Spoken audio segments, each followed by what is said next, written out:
This is the APD Pod Squad. I'm Rick Rice. Thanks for tuning in. This week, 21 cadets will graduate from BLET, and 20 of them will become Asheville Police Officers. The other one? She returns to her day job with the Asheville Fire Department. Senior Deputy Fire Marshal Charley Cox joins me to discuss her experience in the Police Academy and how it benefits APD and AFD. Also, getting to know Detective Aaron Buyanovsky and the complicated fraud case that he began investigating as part of the intern program. From community engagement, Senior Police Officer Blake Fadler, who joined the unit just recently, and welcome back, Hannah Silberman, with a History Minute that takes us back 100 years to 1926. All that coming up on Season 2, Episode 12 of the APD Pod Squad. Joining me now and getting to know Senior Deputy Fire Marshal Charley Cox of the Asheville Fire Department. Charley, thanks for joining me. I'm happy to be here. You know, we love talking with people on the fire side. Your involvement here today is because you're with the APD right now in our BLET program. Yes, sir. I just finished up the 6-month BLET program, passed my state exam, and am doing a little post-BLET action with you guys in the interim. Pretty cool, right? Very cool, I gotta say. So how did that work while you were doing BLET? Did you do any of your fire responsibilities, or is it just dedicated to the studying? So luckily, the fire department was pretty supportive in that sense. They put an individual that had that works in the division with me in an out-of-class position. So he actually was my job. He did my job for the 6 months that I was over here doing this. Okay. And I couldn't be more grateful to him and probably my wife at the same time, because she took care of all the responsibilities at home while he took care of all the responsibilities at work, because there would have been absolutely impossible to be a recruit for APD and be a supervising role over the investigations team for Asheville Fire Department. Yeah, that's a full-time job, obviously, and then some. So, absolutely. So the obvious question most people are going to have is, okay, well, why did you do this? So the reason that this came to pass is I've kind of been pushing for this for several years now. We haven't had a proper sworn arson investigator, I don't know, probably for 6 or 7 years now. The last individual was Cutshaw, and he's since retired. So what we've kind of been doing is I have a great working relationship with APD. So what would happen is we would go to investigate a fire, we would determine it was criminal in nature, and then I would come over and ask for assistance with a detective. And then a detective would get assigned, and we would work that case together. But in the midst of doing all those parts, you lose some time, some ground, some continuity. And so by design, an arson investigator is probably the only hybrid position around where you do 2 roles in emergency services. You are a police officer and you are a fire investigator. Yeah. So you kind of have a foot in each world. And to do it to the best of our ability for the community, you need to have that position be sworn. And the powers to be on both sides of the fence said it was, they supported it. And so that's how I landed in recruit school again at 50 years old. Which is different, right? When you get older a little bit, and I'm older too, learning isn't as easy as it was when you're 20 and you're like this sponge. It seems tougher. Actually, I think as an adult learner, you kind of get a little bit, you're more invested in doing well. Like for me, it was very important that I put as much energy and effort into learning the material and understanding the material. And I think that the 22-year-old, Charley Cox would probably been like, I got this, because you're invincible and nothing is hard. Bulletproof. So right. And so I think, the learning it was probably a little bit more exhausting because I put so much effort into it, but then it was just the act of being in the beginning inceptions of a field. Like I got a couple of months into it and I was like, why is this so exhausting? And I'm like, because I'm learning a whole new profession. Oh, yeah, brand new. I was in class with 20 other people who are going to be sworn in a week, and then they're going to get right into a police car, and they're going to be police officers all day, every day on their shifts. And I was like, that's why I'm tired right now. Because I already have a proper profession that I've been in for 25 years. And so in real time, I'm also learning yet another profession. So it was the most fun I never want to do again. Yeah, because they've turned their back, for lack of a better term, on whatever it was they were doing to enter this whole new world, and this is 100% of their world now going forward. Whereas you're doing all of the learning, but you're going to be going back to your previous world. Right, and I didn't ever actually get to turn off from being in the role in the fire department. So like while I had my colleague who was in my assigned position, there was still a lot of communication back and forth and a lot of like, making sure that things were getting done and any questions that needed to be answered. And if something would come up, I happily needed to make myself available just in case. So it was never quite a complete disconnect from the fire department while an entry into the police department. It was a little bit of a straddling still. So, but definitely was immensely supported by both organizations to be successful in this academy. I couldn't have done it without the support from both. I think the people in your class, there's 20 people that will graduate, right? There's 21. 21. I'm the weird little duckling on the end. So there's 20 that will be APD officers. Absolutely, yes, 21 that graduate. And they're of all ages and come from all these different backgrounds, which I think, would that have helped you, you think, instead of just being like a small class, they're all young kids and then there's you. Instead, you've got people that are actually older than you, younger than you. They're from here, they're from there, they're from everywhere. Yeah, it was really fascinating to find out that there was a person older than me. I never in a million years thought at Jerry? 50, that old Jerry O'Donnell, what an amazing human being What that a is. trooper, right? And then, Arthur Nistra, who's 55. So again, somebody else older than me. And both of those gentlemen were just profoundly amazing at just everything, as was the entire collective. The group could not speak more highly of the APD officers that are about to hit the road when it comes to these young and older 20 collective individuals. I was very, very proud and humbled to be a part of that group. But I think the largeness of it made it just more fun. Different backgrounds. You have people from Puerto Rico. You have people who are bilingual. You have, people of color. It was just so very diverse. Different walks of life, different perspectives and experiences based on age or ethnicity. And oh my gosh, it was so cool. What was your favorite part of it? Now, had you fired firearms before? So I was not like a firearms expert by any stretch of the imagination. I'm a good Southern girl, and so I know how to shoot a gun. Okay.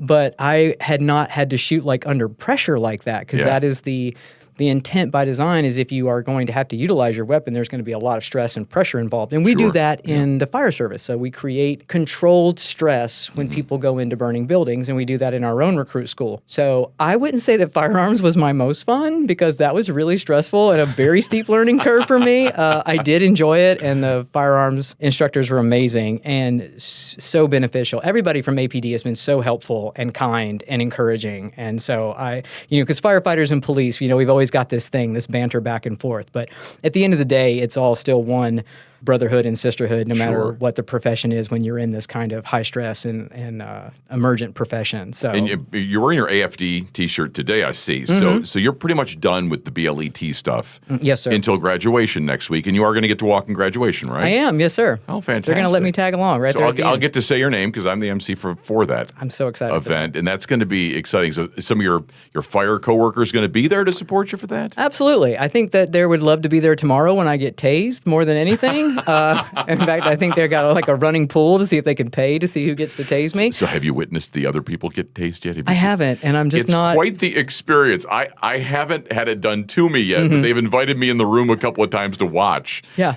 It's something. I've had some detectives and other people already ask me the actual date and time, so they put it in their calendars, because I think they all like to enjoy watching the new people come up and have it happen to them. So I think absolutely there will be some people from the fire department side that will come. I think that people from my administration will show up because they've been supportive and they'll want to see, all of this collectiveness that have come to fruition. And then my family will be there. And the one thing that I noticed when I was watching for a while, everyone's different how they react to it. And you don't know what you're going to do. Oh, the tasing? Yeah, everybody is different. Some people don't react much. Some people scream. Some people, it's like an utterance, like 40-year-old virgin, like Kelly Clarkson or something. I'm going to do that tomorrow now just for you. You got to yell Kelly Clarkson. I'm going to do that. I was like, if you could just sneak up on me and tase me, that's what I would prefer, instead of standing there bracing for it. I was like, why don't you just come around one of the corners in the hallway on the fourth floor and drop me like that? The anticipation is the part that I know, stinks. right? I'm like, I'm going to overthink that for the entire time that thing makes that sound. And then the person says, taser, taser, taser. And then before it hits me, that's going to feel like an eternity. It's like when I did my polygraph exam for this job. In and of itself, it was not a difficult thing to do. It was the thinking about it in advance. Right. It's like, oh my God, what are they going to ask me? What if I say this? And I'm nervous and I'm not lying, but it sounds like I'm lying. And it's just, it's the whole thing. It's the mental game. Wow. Okay. So But you're a firefighter, first and foremost. 100%. And how did that begin? How did you want to be a firefighter? So my grandfather was in the Navy, and when he got out of the Navy, he worked for a volunteer service. So there's pictures of me at like 4 years old, and I'm strumming a guitar in my nightgown with a plastic red fire hat on. And I just kind of, somewhere along that line, that love for the fire service started. And then so when I got old enough, I started putting out applications, and Asheville was one of the first ones that accepted my application for like the hiring process. And I went through the hiring process and back in 2000, and then I've been doing firefighting ever since. And then just have progressed through my career from riding a truck, riding the back of a truck as a firefighter, then driving the truck. And then I moved into some community risk reduction stuff and then into investigations because I was always super excited about arson investigations. And, you get to a certain age in the fire service, you're like, air packs are heavy and this is a young person's job. And arson investigation is so fascinating. You're left with just this shell of something to try to determine not only origin and cause, but if it's criminal in nature, you're left with very little evidence. So you're kind of trying to reconstruct this crime from next to nothing and bring about like a completion and ending, finding out who did it and why, because it's one of the hardest crimes to prove because of, the intent behind it. Well, and I've got to imagine, I'm not somebody that likes to light a fire without a purpose, like just in my backyard or something, but I guess if I was an arsonist, it's pretty easy to light one and walk away. 100%. Because then it starts small and grows and no one even notices it and you're a mile down the road. And right. I mean, we've got, of course, a very big one here in Asheville at Mission Hospital that has been unsolved. Right. That claimed lives. Absolutely. And you probably know enough about that. What was the frustrating part about that one? Is like the lack of evidence? It's the lack of being able to prove beyond a reasonable doubt what your suspicion is. So you can have a certain amount of evidence and you can have a theory, but if you can't prove that beyond a reasonable doubt, then you're kind of left with just those two things, kind of like a little bit of evidence and a theory of why it happened and how it happened. You really have to pull those together and create a cohesive concept that you can prove. Because without being able to prove it, and nowadays it's so hard to, without like some CCTV footage or a confession, it's really hard because like you said, somebody can shove some stuff in a standpipe and when we go to connect, we can't get water where we need to be and then somebody loses their life. And then you're like, great, now I've got proof that somebody shoved something in a standpipe, but I mean, now water has run through that, so there's no chance of getting any kind of DNA or fingerprints, and there's no camera footage to show you who put it in there, and then now what? Now, we have a lot of little ones around town that are set by the homeless. We've got a unique issue there that a lot of towns don't deal with, but like this time of the year, seems like they're pretty willing to set fires wherever they want to stay warm, and sometimes it's inside a dwelling. Just happened last week at the Mountaineer Inn. So I think what's really awesome is that in this last 6 months that I've been with the BLET Academy for APD, we've had a couple of fires that have generated an actual arson charge, which we weren't actually having a lot of success with that because I think there wasn't a lot of continuity because, it's like we know what we do in fire and PD knows what APD does for criminal, but there was nobody in between that could be like, hey, by the way, if this happens, then it's this, or if this happens, then it's this, or we should be looking at these two things because they align. Setting a fire as a homeless individual in an unoccupied dwelling that is not their property is trespassing, and it is second-degree arson if it's unoccupied, so like the Mountaineer Inn. Right. We need to hold that person accountable because the next fire they might set could be somebody close to an occupied dwelling. A family lives there, middle of the night, and that would be terrible. So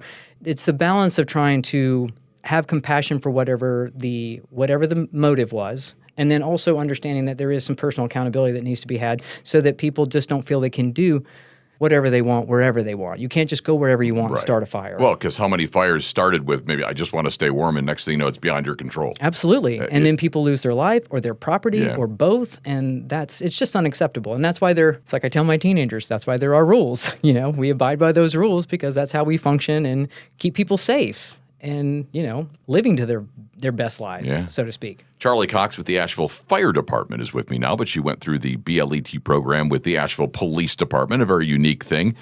But since you're part of our family now, I can ask you the question that everyone sitting in your chair does, which is, name one thing that most people don't know about you. And I know you gave this a lot of thought. I did. I actually was thinking, I was like, I am such a chatty Cathy and pretty transparent about myself and my life and whatnot. I was like, what don't people know about me? And I think what people probably don't know about me is that I'm the oldest of three girls, and my father was in the military, and we moved around a lot. And one of the coolest things that I got to do that I really appreciated later in life, was able to share with my daughter, is that I went to middle school and most of high school in Hawaii and learned to surf, and have passed that on to not only my daughter, but my stepsons. It's something that we all like to do. Go to the beach, pull out the boards. And Now, those are some waves, though. We're talking Hawaii. Those are waves. Those are different. Those are not Folly Beach waves. Well, but you know what? Folly Beach is a lot closer than, Waikiki Beach. So we do the Folly Beach waves, which are still fun. So I lived right down the street from Folly for 3 years. I was in James Island. No way. Yeah, and my neighbor was a huge surfer. He would, any moment that he could get down there, Yep. and especially with hurricanes coming in and all that stuff, he has his wetsuit and his boards at the ready. So I've never surfed, but I would just go down there and hang out sometimes and stuff. And I almost got on a few times. Oh, you should have. You get a big longboard. It's totally like cruising. That's what he told me. It's so easy. And I'm not. The only reason I probably didn't get on was by the time he made the offer, I'd had a couple of pops, as they say. So it's kind of, right.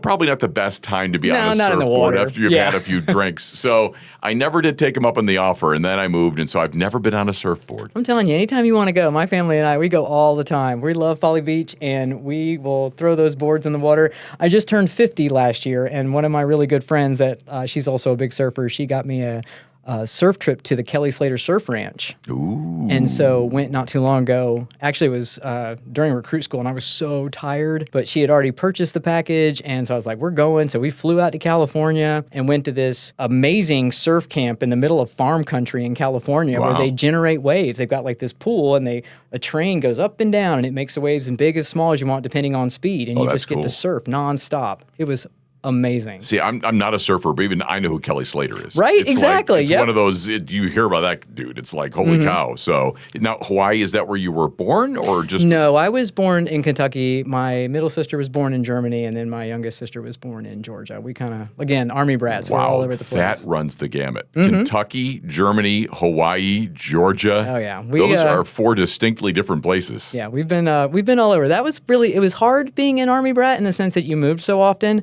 But what a cool experience that a lot of things that happen, I think, early on in your life, especially in childhood, that you're, even then you might be like, in childhood, you're like, seems like a bummer. Then you become an adult and you're like, oh, you know what, that was kind of cool. And it shaped who I am. Again, when I was trying to think of something that people don't know about me, it's part of the reason I'm so comfortable speaking with people and engaging the community and talking and having great conversations with colleagues, be it AFD or APD. It's because my father moved us around all the time, and it was either, speak to people or don't have a conversation ever. Be lonely. Yeah, exactly. That's your thing. Do you speak any German at all? Did you I don't. pick any up? That was something I think my parents were too young to have grasped the concept that if she probably already has got a good base of the language, we should probably keep that going. But, they were just like young parents. I would guess enough people in Germany speak English that you could probably get away with. Oh, yeah.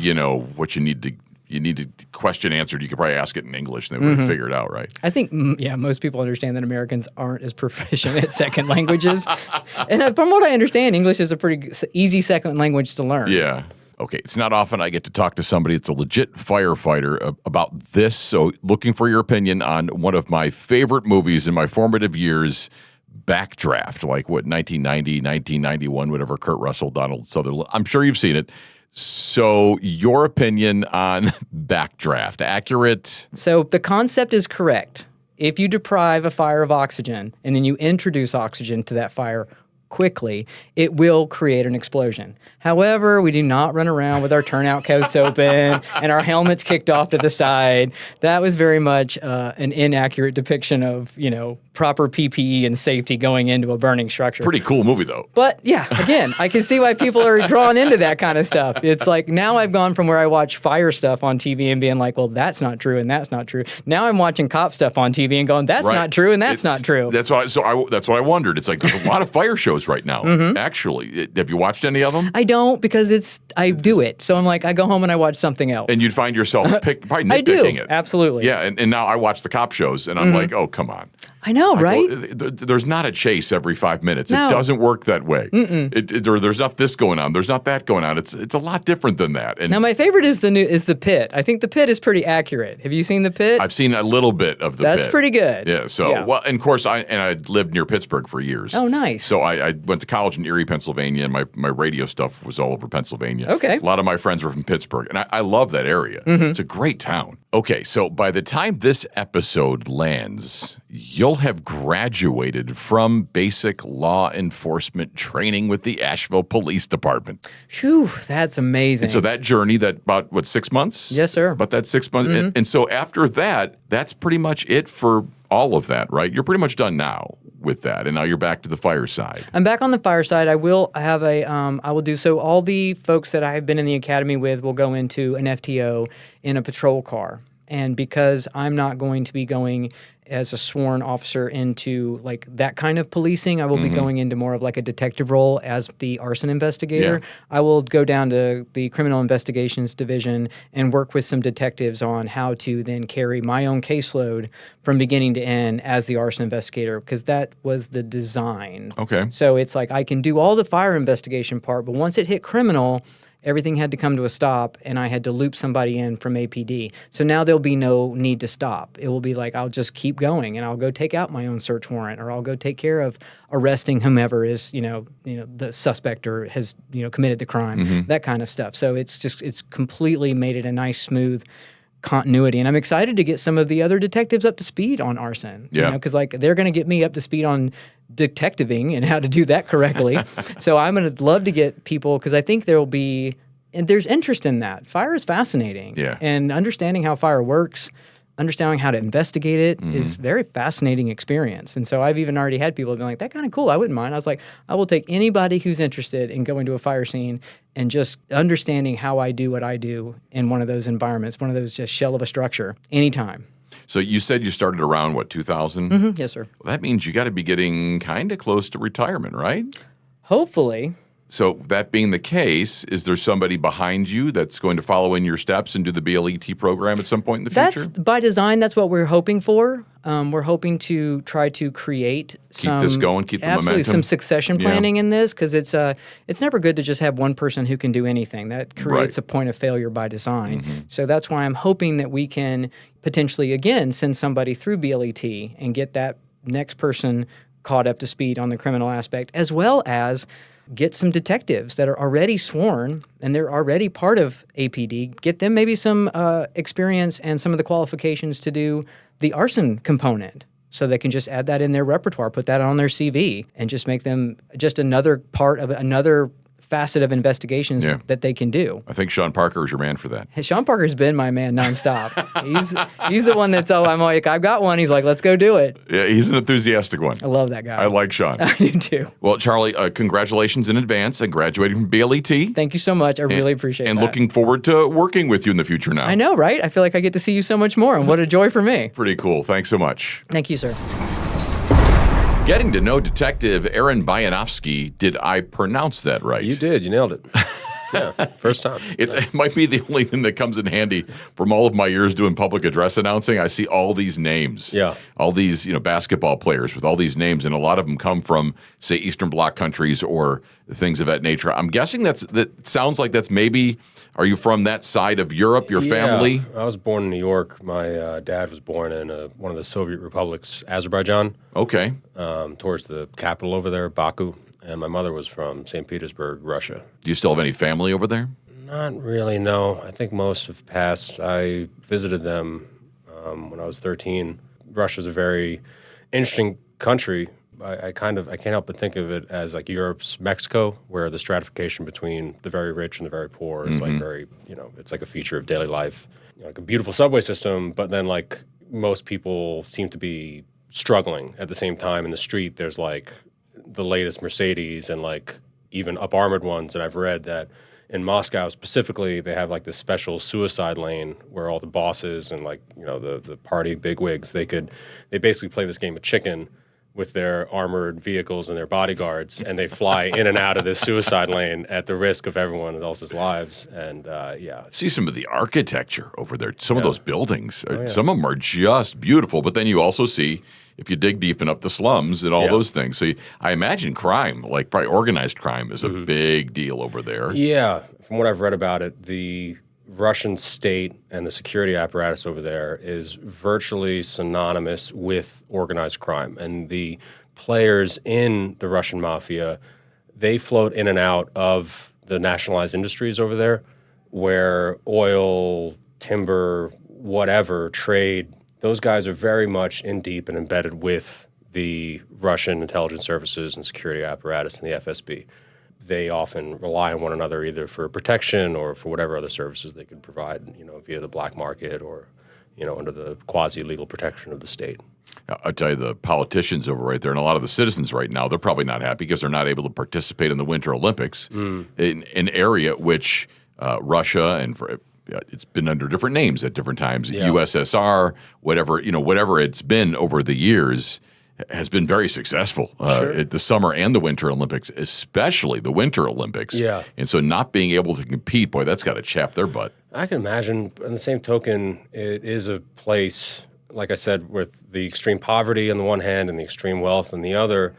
It's a place of extreme mixed feelings of pride and shame and guilt are also sort of tied up in that. The Russian history in general is tragic. It's not fun. Like if you look at Russian literature or culture in general, it very quickly becomes bleak. Yeah, you go back to the Bolsheviks and that revolution and all of it. And then, of course, Stalin. Yeah. All of that happened there. I mean, you don't hear his name mentioned as much as you would think. People throw the word Hitler around quite a bit. You could toss his name in that hat. Sure. Just as easily, if not more so, according to, a lot of historians. So there's a lot that's going on. It's a very complicated country. It is. And I'm a first-generation American. I served in the U.S. Army. I'm a combat veteran. I love my country. Couldn't be more proud to be here and grateful for my parents for making that journey. On the same token, there is that sort of like nostalgia and love for and like a wistfulness for a country that was never really my own. Yeah. And you do have empathy for folks who've lived through all that because by and large that story is a story of like Russian oligarchs either through because they enjoy it or because cruelty is the nature of the position and a necessity, like they have to do what they have to do to stay in power or to stay alive. It's one of like really depressing anecdotes over and over and over again. So I got a lot of sympathy for those folks. But at the same time, I know that if you were to ask people, over there, like, what about the Olympics? Why, you're not participating this year. They'd probably be more than happy to thumb their noses at the rest of the world and be like, we don't need your Olympics. We're happy where we are. So your story, born and raised in New York, you go away to school, you leave school, go to the military, and out of the military, you decide on law enforcement? Yeah.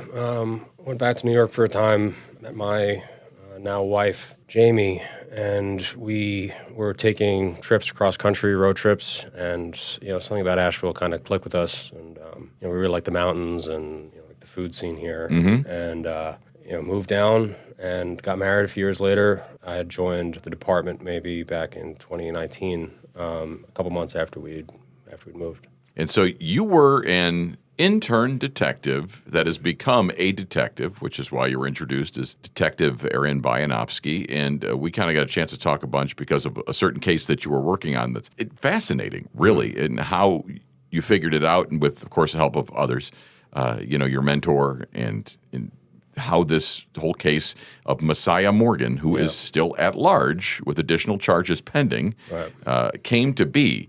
So walk us through that. For people that aren't familiar with it, essentially it's a person that's been charged with multiple cases of fraud.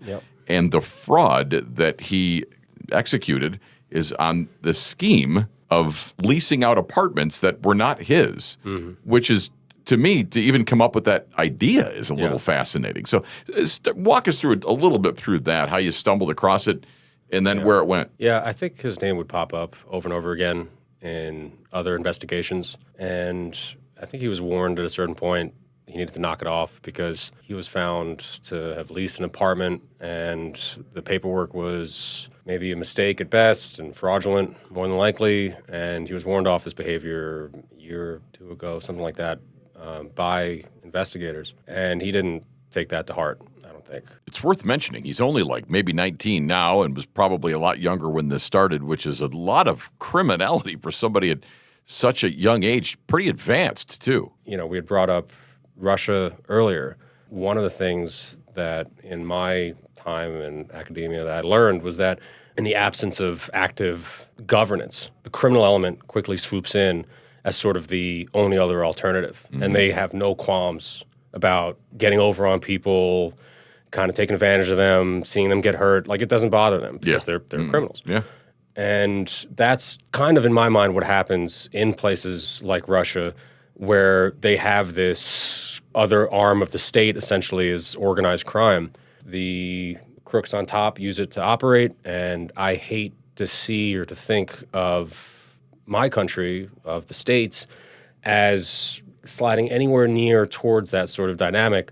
But it's, little cases like this one, and I hate to think that, like, this is an example of something bigger, but when you let one little thing slide and suddenly it becomes a way of life, a lot of folks I've talked to in the past few months, they seem to think stuff like this is just like, no big deal. Like, who really cares? Yeah, who's the victims? It's a victimless crime is a phrase you sometimes hear, but there is victims, though. Oh, yeah, and, like, identity fraud's no joke, and, like, it happens to a lot of folks, and, it'll ruin your life. You can't get a car, an apartment, you can't step outside your parents' house and put your name to something without those questions and without those red flags popping up. So this is your first case, really? Kind of your first big case that you've had as a detective? Yeah, I mean, I definitely, say it occupies more of my time than some of the other work I'm doing. But I can't speak highly enough of, like, the work this agency does and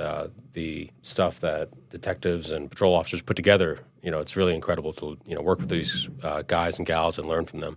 So you started in patrol and were there for what? I guess about 5 years, give or take? Yeah, 5-6 years. About 5-6 years. Yeah. And then, so what made you want to be a detective? I think I could have a better impact, help, address more of these crimes from this position. From the road, you're kind of beholden to whatever the next call is, and it's a little more near-term responsiveness versus the medium and longer-term investigative aspect that I think is, in this day and age, applies better to holding some of these folks accountable. Yeah, a little more reactive than, say, proactive. Like, as a detective, you can look into things. And yes, you have the time to do it, and you need the time to do it because in some instances, like in this case, you scratch one thing, find one lead, and suddenly it's generated another however many people to talk to, places to call, things to look up, and it really, before you know it, that's your entire day. And we've got a great program with this kind of a intern detective program, which is how you started. It's a great way to kind of continue to do your job on patrol while learning what you'll need to be a detective, and then it's a little more seamless. Yeah, absolutely. I found it a great way to work those overtime hours and to do something a little different than the patrol aspect. For those of a mind to work that angle of things and to learn the trade, as it were, I couldn't encourage it enough to sign up and to express an interest and to get your foot in the door and start working cases. Is this where you see yourself now for your future with the APD? Yeah. Staying as a detective, hoping to stay as a detective? Yeah, absolutely. I mean, I'm told that most folks who go to CID either promote or retire from there, and that seems accurate. But, as interesting and overwhelming as I found patrol at first, I feel like a lot of cops do, just because there are so many different things to learn and a whole city and the people there and the crooks and the victims. I mean, there's and the forms and the bureaucracy of it all. There's a million different things for a new cop to learn and to figure out and to behave and to work in a way that's befitting the role. The same's true for an investigator. Now, granted, you've got the years of experience from the road to help you along, but now it's a different aspect and a different side of the beast, and you're trying to get a handle on that. So it's a little maybe intimidating, but I think I've gotten old enough where I'm a little more comfortable and a little, quicker to embrace that kind of challenge than I was as a younger man. Detective Aaron Buyanovsky joins me now. So what do you like to do when you're not investigating something in your spare time? I've told my wife before that maybe this is just specific to me, that it's a man's goal in life to do nothing and it's a woman's goal to stop him. And it's just something about the idea of, like, not having to be on the clock and not having a responsibility at the moment. I find that time just blissful. I just, the idea, and like, you need to earn it. If you haven't done anything to earn it, Right. if you haven't worked out or, done something that day around the house to help out or whatever. Maybe I learned it from the Army of having to get up like, 04, 05, get your stuff on, get going. I hated that more than anything. I resented. I'd push the alarm forward just 5 more minutes at a time, just because it was mine. I can close my eyes again for a second. I wouldn't get any sleep, mind you, but it was my 5 minutes. Yeah. Before I had to move. And then I'd still somehow wind up being late sometimes. No, there's something about that time of the day. I was a morning radio guy, so Yeah. I woke up I was waking up at 3:30. Yeah. 3:30 in the morning. I was starting to get miserable the previous day around 6 o'clock, Right. knowing that 3:30 was coming. Yeah. It's like 6 o'clock for most people as they're sitting down eating dinner. For me, it was 2 hours from bedtime. And you're just like, I've got 2 hours left in my life, Yeah. and then I've got to try to fall asleep so I can wake up in the middle of the night, essentially, to start my day. And so that I get it. I get that. And maybe I'm just incredibly lazy. I don't know. I like to think I have a fairly decent work ethic. There's something to be said for just sitting in a room or toning out. It could be a book. I don't know. Just to have the options. Just whatever it is I want. Like that ability to decide for myself how my time is going to be spent is a luxury. And it's not one I think most people get to enjoy enough. I agree. And my wife, Jamie, God bless her, she's learned and she's helped me figure out, like, hey, doing nothing's pretty cool. It's important to get outside and to do something. And I've learned to appreciate that. Whereas once I was maybe a little resentful and petty of like being made like, all right, let's go for a walk with the dogs. Let's go for a hike or like, see a museum or whatever. I used to puff and drag my feet like, I was at work all damn day. I got to go out to the museum. You could look up online. You could see the pictures right here. They're on the website.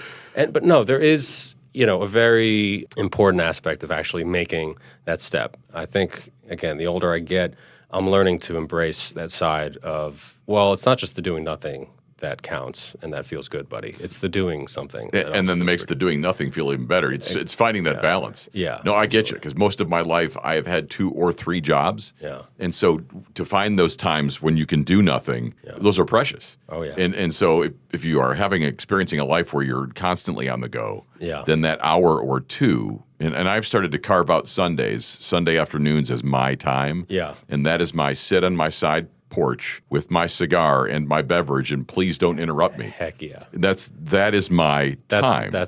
And I can spend it with somebody too. Right. Somebody else is allowed sometimes, but it's got to be casual. It can't be crazy. It's just got to be, give me a few hours to do this. Yeah. I'll usually be watching golf if it's that time of the year. Hell yeah. And I'm just watching these guys hit a white ball while I smoke a cigar. It's just life. I'm just good stuff. Yeah, and hopefully it's a nice day and you're feeling the breeze and all those things. My father-in-law, I met him, 9-10 years back now. The guy is a workaholic, and he's done incredibly well for himself. Lovely human being. His name's Marty. My wife, Jamie, she proposed that we go out for a run. And this dude is, at the time, I think he's approaching 70. I didn't know him from Adam, so just, I met this older fella, comes along to the trail that we're gonna go running on. That was the proposal. It was like, we would go for a run. Like, all right. So I start running, and I'm a few years removed from the Army, so I'm in fairly good shape. I look behind, he's running my heels. I'm like, all right, I'm not going to let him catch up to me. I got my new girlfriend here. I've met her, meeting her dad for the first time. Let me take off. So I get ahead, and damned if not, 10 minutes later, he's on my heels. I'm like, this is getting annoying. I take off on him again. And that would repeat for miles. And then after the run, we're going to go eat somewhere, and my wife, Jamie pulls me aside. She's like, what did you do? I'm like, what do you mean? She's like, he's exhausted. He's 70 years old, basically, and you're just going to run ahead of him like that? He needs to keep up with people. Do you not understand that? And I'm like, he wanted to keep up with me. I just thought I was running. And, but that's the kind of guy that he is. He can't, he needs to get after it. Wakes up at 5 a.m. to go swim, go run, go for a bicycle ride. And he doesn't have to work. I mean, he could retire, I imagine. But that's something he needs to do. And God bless him, maybe at least a little unhappy on the days that there's a party at the house or he has to entertain or it's a day off. You can see him start stirring, trying to find a car to fix or something to do.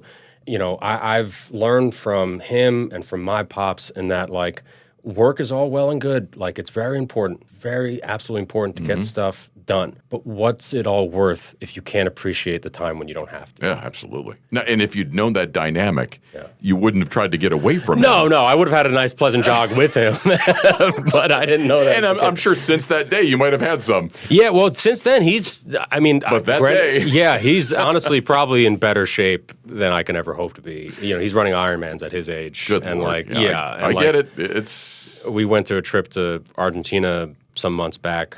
I was huffing and puffing. This guy's just on the trails, just trucking. He's like, Aaron, buddy, I do this all the time. You don't feel bad.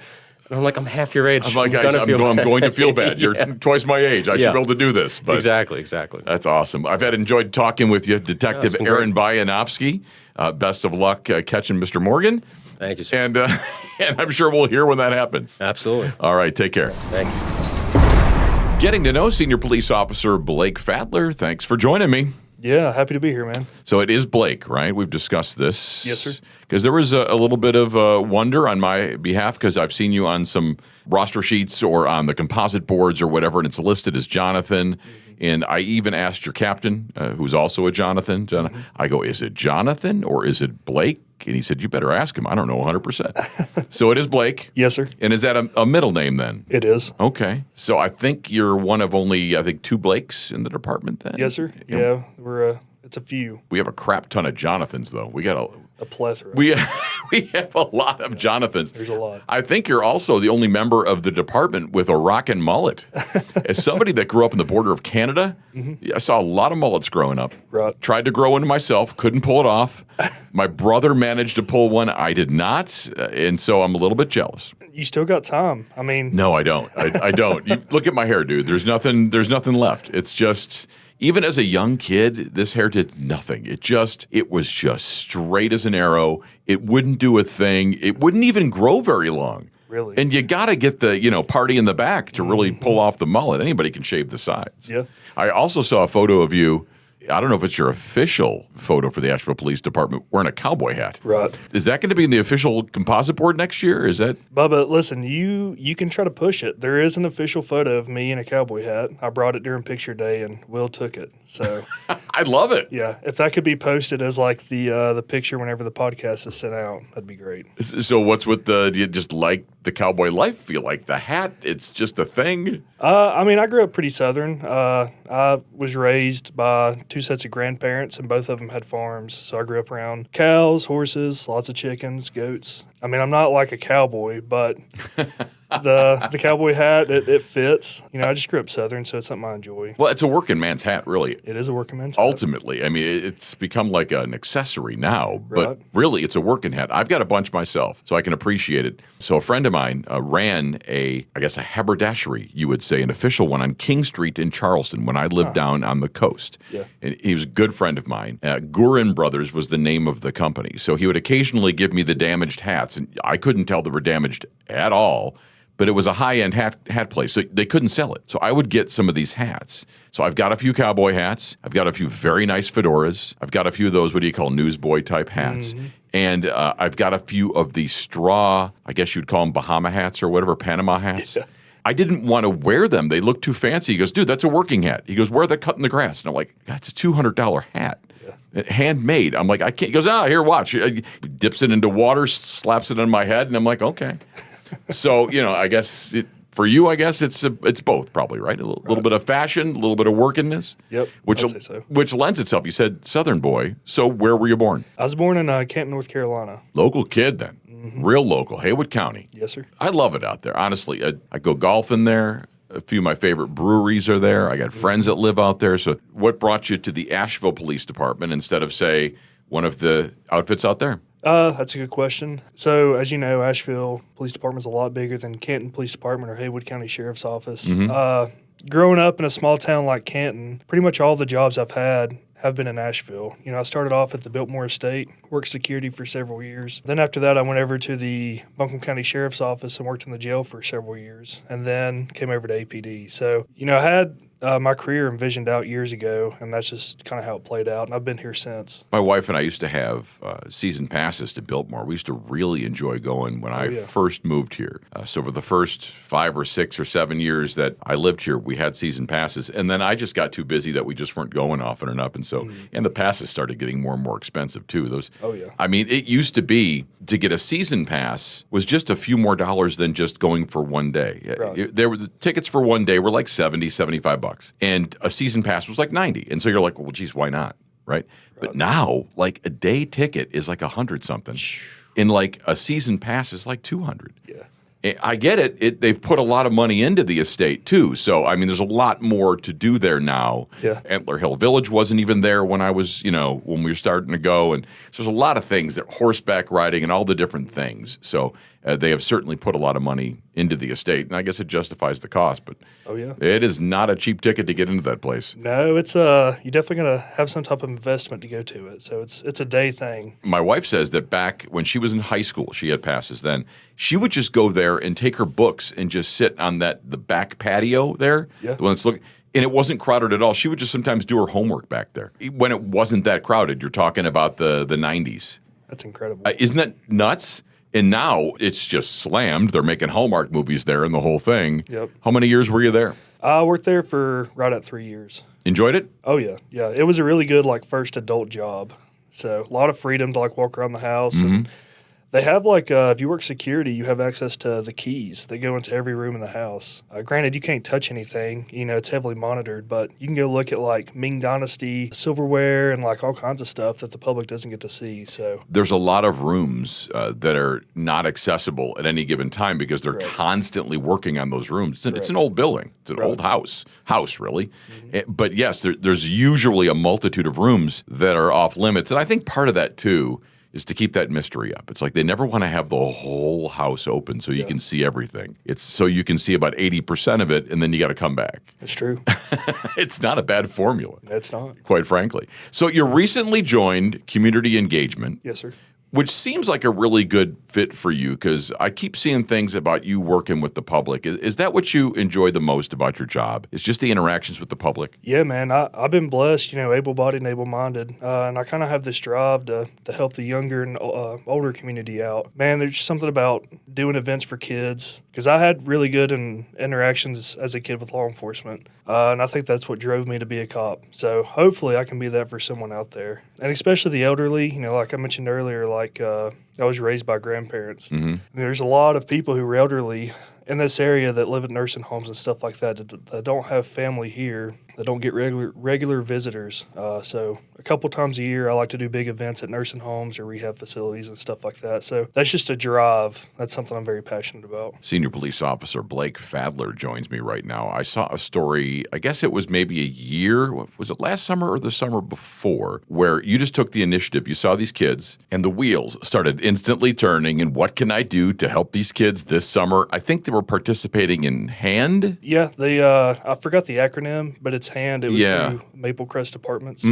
Yeah, we responded to a domestic out there, and then I saw a group of kids running around in the middle of the summer. So I just kind of watched, and I saw them, hunkered in one classroom. So I spoke with the organizer, and, I was like, how can we as an agency help? She was like, we're kind of running low on water. So topped up a donation letter, went to Sam's Club, got him a bunch of stuff. Sam's Club was super generous with giving stuff for that. And then I was able to go to Mellow Mushroom and get 9 or 10 pizzas to take over there. A couple days later, and we had a big pizza party. So there's still times, and that was last year, where I'll come across some of those kids, and they're like, oh, you're the guy. Because I have a mullet, and I'm easily recognizable. So That's not why. They remembered you in the kind gesture, but the mullet probably doesn't hurt. Right.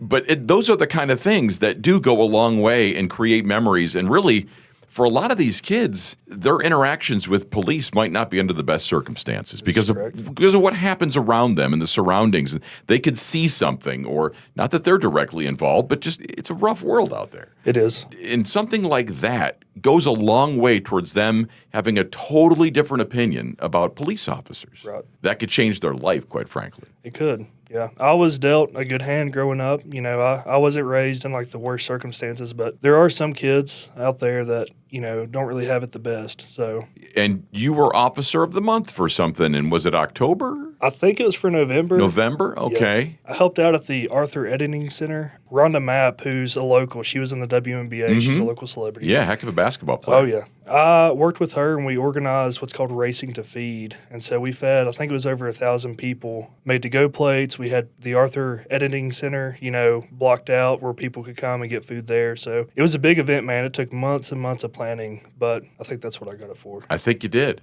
And that was awesome. Speaking of getting involved in the public with community engagement, now that you're in that division, let's talk about what is coming up. I know we've got a few things in the next few weeks. So what do we have? What can we expect? And how can people participate? Yeah. So we have a couple things. We have the Battle of the Badges. It's a blood drive.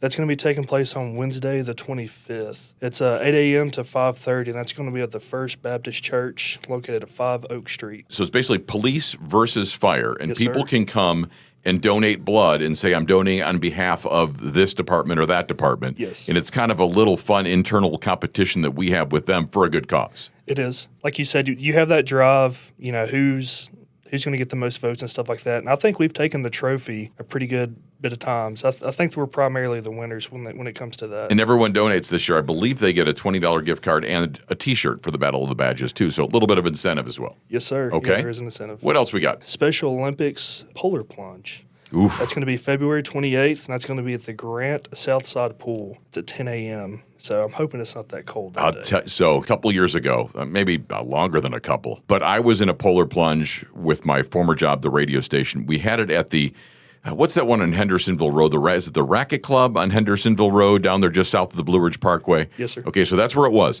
It was in a particularly cold snap, kind of like we just got through. Okay, so this week's been nice, but last week was really, really cold. It was rough. They had to break the ice in the pool, the outdoor pool, before we did the polar plunge. I'm here to tell you, little bit of a shock to the system. So it was an actual polar plunge. Yes, it was a legit polar plunge. Man, I couldn't imagine. I had to laugh during that little cold snap we had. The annual Myrtle Beach polar plunge was canceled, which to me, isn't that the whole reason, the whole thing behind it? It's supposed to be cold, and they're canceling it because it's cold? I mean, at this point, just have it in July. And That doesn't make much sense. It doesn't make any sense at all. No. So how can people participate, and what can they do for our polar plunge going up? I'm not sure if we're going to put it on our website where you can register. I think we will be making social media posts about it, but you're definitely able to donate. You're definitely able to participate. If you do, say you're there for APD, we're seeing how much money we can raise. I'm going to a conference at the end of this month to learn how to be a coordinator for the Special Olympics. So it's going to be something I'm going to be heavily involved in for this foreseeable future. I emceed they had two Special Olympics events last year. They had one at Reynolds and one at Robertson. And I did the one at Reynolds. I had to MC that one. It's just fun watching those kids. Yeah. They get so excited. They don't have to win. They just finish, and they're getting the high fives and the hugs and the whole thing. And it's just an amazing day. So any way to help with the Special Olympics, man, I'm all in on that. Oh, yeah. It's super fulfilling for everybody. It's a great day. Well, welcome to community engagement. Well, thank you, sir. All right. So how long with the APD so far? I started in December of 2019. Okay. So just a few years. More than a few. I always get in that debate with my wife. It's like, what is a couple? What is a few? I think by the time you get to 6 or 7, I think you're officially established here with the Asheville Police Department, Right. with the legendary haircut as well. Blake Fadler, thank you so much for joining me. Well, thank you, sir. It's time once again for a History Minute with Hannah Silberman. Welcome back. I missed our history talks. Yeah. You know, we had a big 2025, and look at what you got in your lap right there. For the longest time, you had a stack of papers that was going to become the 150th anniversary book, and now you've got the actual book. I do. How cool was that to finally birth that baby, to kind of, because it became a Christmas present, really, is what it became for all the officers and all the professional staff of the Asheville Police Department.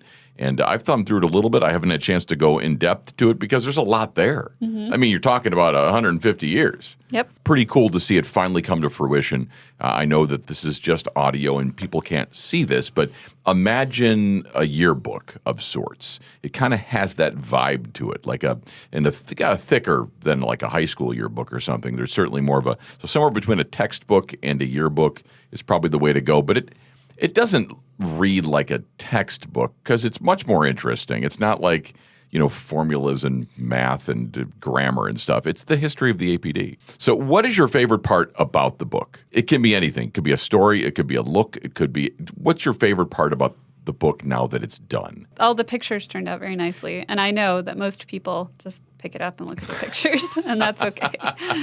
Well, they start there, and maybe hopefully they go into it a little bit further. That's okay. So that was last year. That was the 150th anniversary of the Asheville Police Department. But we're going to celebrate a big anniversary here in, just about a couple of weeks. And based on when people listen to this, it could be occurring then. But in March of 1926, okay, so that would then be 100 years ago. The building that we are in was, I guess you would say, ribbon cutting, open to the public. It was actually constructed in January and complete just a few months prior to that.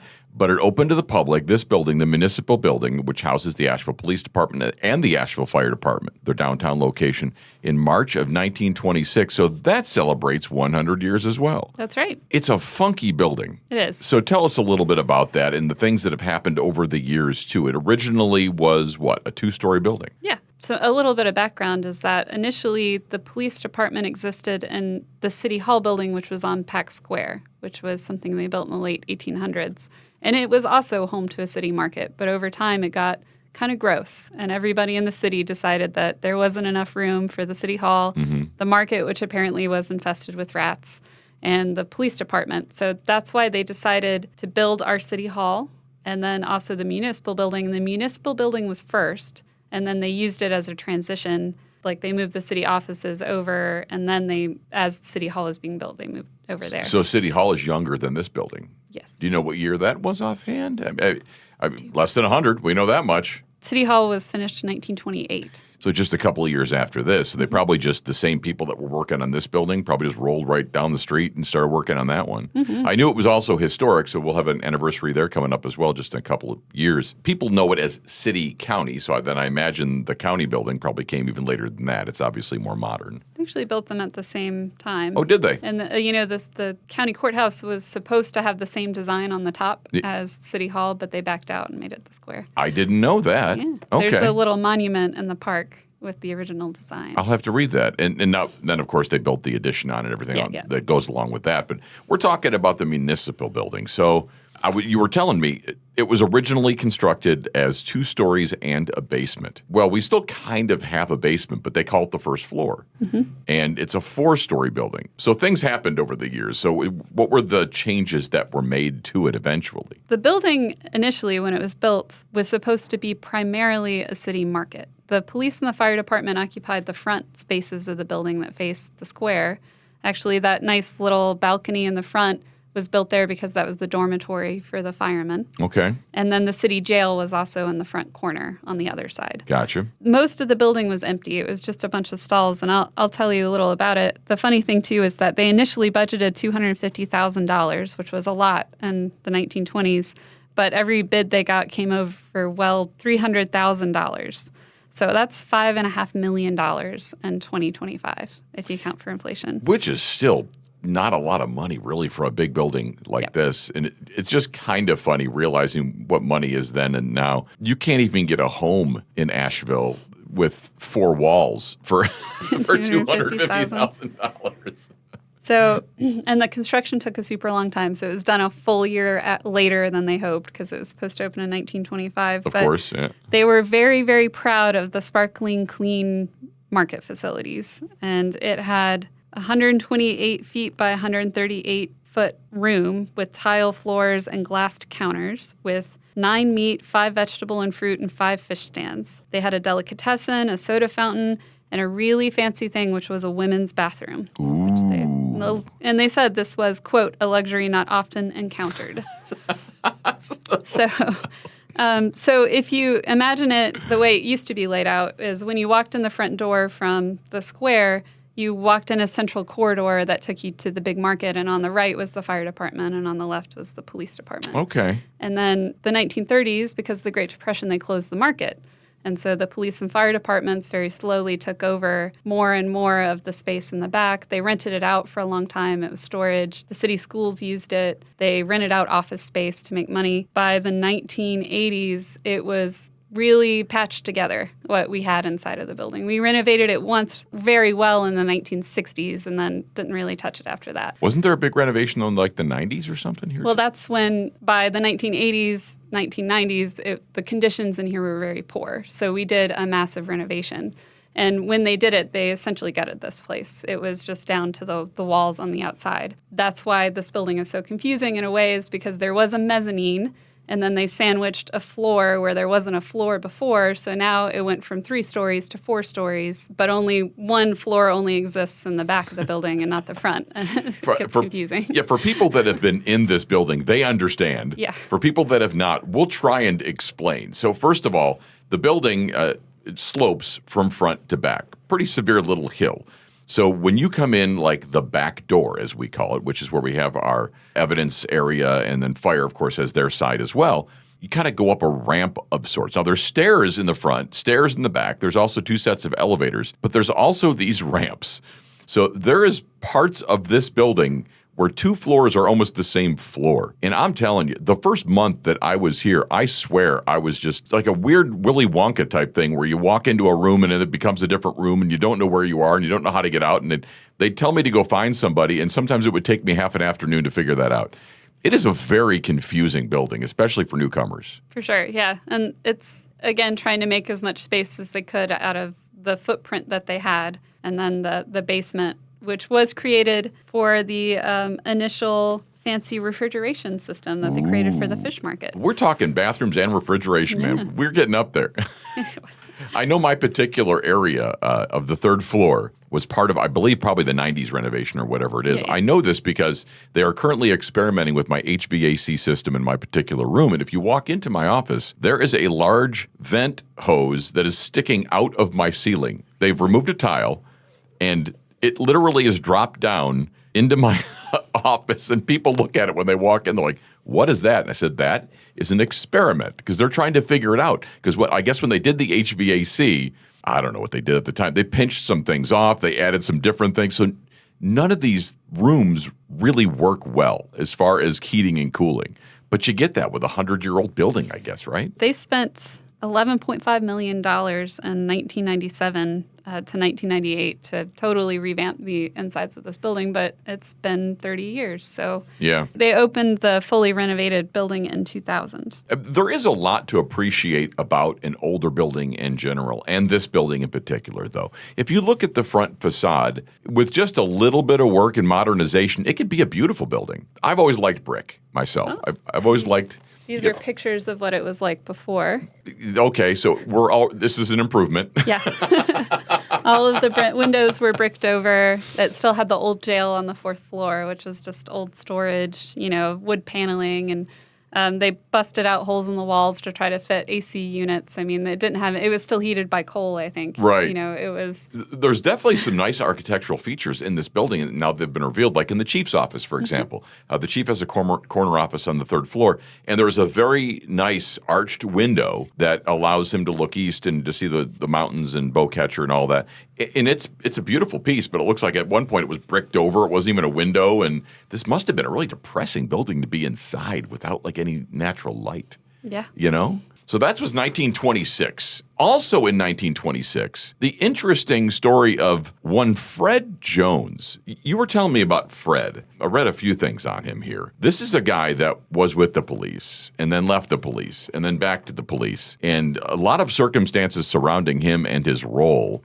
So tell us what you know about Fred Jones. Fred Jones was an incredibly interesting member of our police department from 1906 to, I think, 1951. He served most of that time as a detective or our chief of detectives. Yeah, it says here he retired in 1951 on his 75th, or our 75th anniversary. Gotcha. Yeah. Hired in 1906 to replace an officer murdered by Will Harris, a story which we've told. Yeah, so he was actually one of the people who was hunting down Will Harris, and they said that he did such a good job that Silas Bernard, who was our chief at the time, chose him as one of the replacements. But Fred was very tied to local law enforcement. He was related to Herschel Springfield's Harkins. One of my favorite names of all times. I think it was his, can't remember if it was his grandfather or his uncle, but I think his stepfather was also Thomas Hunter. He's the guy with the excellent mustache in the 1904. Ah, yes. And the hat in the front. Uh-huh. He was appointed in the 1912 when they created our first detective division as our first lieutenant and it was our first detective lieutenant. Okay. He was briefly ousted because of politics, so he went to be a private detective for a number of years. But due to some controversy with the quality of our investigations in the 1920s, they brought Fred back to be our chief of detectives because he was so well known as a good investigator. We've talked about the politics before and how police officers were more assigned and like voted in and things like, and chief would change every year and all of that, and how disorienting that would be for a police force. So thankfully, we finally settled on a system. So yes, from 1927 until 1951, he was our chief of detectives. So obviously a very successful career, even though one that was kind of up and down based on politics, as they say. Nothing foreign to us in the year 2026. we know all about politics and how it can influence things. But yeah, quite an interesting and it looks like he came back after the previous chief of detectives had cancer and had to step down. So in 1926, one of the reasons they were able to bring him back is that the chief of detectives, Earl Hall, had brain cancer. And they kept him on for as long as they could and actually demoted him to the lieutenant's position until his death because he couldn't work. But that's how Fred Jones, they also moved him back into the place. And apparently Fred gets credit for bringing in a private detective, which has a rather interesting story and a distinction too, right? With Bill Joyner, CB Joyner? That's right. So when Fred comes back in 1926, he had been on the private detective scene and he had gotten to know a local private detective named Bill Joyner. And so he says, come work for me as a detective. And Bill said yes. And he works for our department for, I think, 20 years and retires. But he's the only police officer that never worked in uniform. So he just went straight to being a detective. So he is the only person in the history of our department that has that distinction. It just went straight through go, as they say, didn't bother collecting $200, just went right to detective. Everybody else had to work a beat. that probably meant for a little bit of resentment, I would think, among some of the patrol folks that like, wait a second. Well, like I said, at the they brought Fred back because there had been a series of accusations that the quality of investigations were very bad. And so I think the chief or the commissioner probably approved of that when he was like, give me this detective.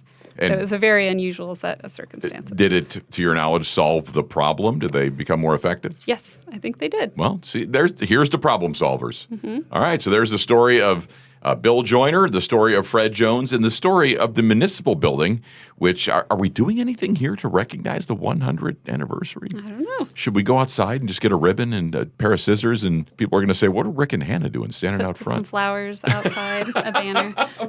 We can have a little ceremony of our own. Celebrating 100 years and just let everyone be confused. I mean, it seems like a big deal. Mm-hmm. I mean, you don't often celebrate a building, for turning a certain birthday, but I don't know. Based on the heels of our 150th anniversary of a department, it seems kind of important. So maybe you can nudge somebody about that. I heard you know somebody. Yeah. So maybe we can get that done. Hannah Silberman, thank you once again. I missed our little talks, our History Minute with Hannah Silberman. Thank you. Thank you. That's it for another episode of the APD Pod Squad. Thank you to my guests, Senior Deputy Fire Marshal Charley Cox, Detective Aaron Buyanovsky, Senior Police Officer Blake Fadler, and Hannah Silberman with the History Minute. And thank you for listening. If you've got a question or suggestion, call 828-250-8800 and leave a voicemail. That's 828-250-8800. Or you can just email apdpodcastfeedback@asheville.nc.gov. Listen and subscribe now wherever you get your podcasts and don't miss a single episode. I'm Rick Rice, and this is the APD Pod Squad. Mountains high.